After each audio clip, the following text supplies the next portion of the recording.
Good afternoon, I am the Telecom Ambassador and my name is Craig Hodges. Today we're going to talk about voice over IP and what exactly is voice over IP. But first we're going to talk a little bit about the internet. Now one thing to keep in mind with regard to the internet is that when it was developed, the thing that the engineers of the internet understood very well is that everything man makes breaks.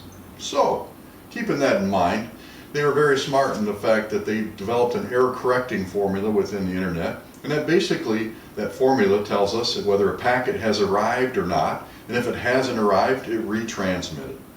So, what's nice about that is your documents always get there, right? So if you're downloading or viewing a web page, it might take a while, but you're going to see it and it's going to be as the programmers intended it to be seen. Not so in voice. You can imagine a voice packet taking too long to get there. What's that conversation going to sound like? It's not going to sound very good. So the error correcting function that we put into voice over IP was basically what's called a jitter buffer. Now this is a jitter buffer, and we're going to learn a little bit about that later, but this is a jitter buffer. So we have a jitter buffer. Now there's two primary codecs that we use with regard to voice over IP. One's G.711 or uncompressed, one's G.729 or compressed. Now what does that mean, compression? You can think of it as basically meaning how much bandwidth am I using? How big of a pipe do I need?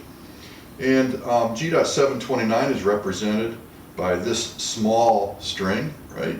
You can see knots on here if you got a really good camera there, or good eyes. And each one of those knots represents a frame. And this is G.711. And each one of these knots represents a frame. So what am I talking about, a frame? Well, let's go back to digitization and what exactly is digitization of voice. If we take a look at this piece of paper and transport me back, I don't know, 40 years, 30, 35 years, back to grade school. And when I was sitting in the class, we might have had a substitute, otherwise I paid attention. But substitute teachers are something different. So let's say, for example, I'm horsing around and I'm drawing little stick men here in the corner. And I would start back here and I would draw these stick men on this sheet of paper. And then I'd look over at my friend to my right and I'd play that. Look at that. Huh? Is that sweet? He'd probably do the same. Well, each one of those frames represents digitization, right? I've digitized a picture. It's analogous to digitizing voice. I take a snapshot. So, taking a look at this rope, I've taken a snapshot of a voice every 20 milliseconds. So the space in between these knots represents 20 milliseconds. The knot itself represents the digitization itself. So we have three enemies to voice over IP, and those enemies are packet loss, jitter, and latency. And using this piece of rope, I'll be able to show you what exactly those are.